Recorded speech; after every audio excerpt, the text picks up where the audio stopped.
Everyone, my name is Jamel Bortonada from grade 8 Nara. Ang video natin ngayon ay about sa mansanas.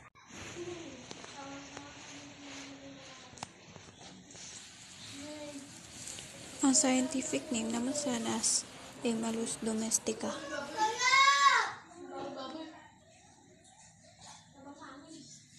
Mga benepisyo ng pagkain ng mansanas. Number 1. Pampalakas ang immune system. Number 2, panlaban sa heart disease. Number 3, pangontra sa asthma. Number 4, makakaiwas sa cancer. Number 5, mainam ang kontrol sa sugar levels laban sa sakit na diabetes.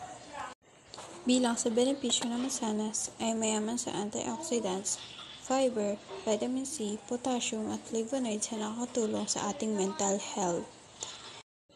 Nakakapagpabuti ng bone health. Ang mansanas ay mayaman sa boron na isang mineral na tumutulong na mapalakas ang bones at joints. Ang boron ay nakakatulong din na mapanatili ang calcium level sa katawan at maiwasan ang osteoporosis. Nakakapagpabuti ng mood. Ang mansanas ay mayaman sa tryptophan na isang amino acid na kailangan para makagawa ng serotonin, na isang neurotransmitter na nagbibigay ng happiness at relaxation. Ang serotonin ay nakakatulong din na mapabuti ang sleep quality at appetite.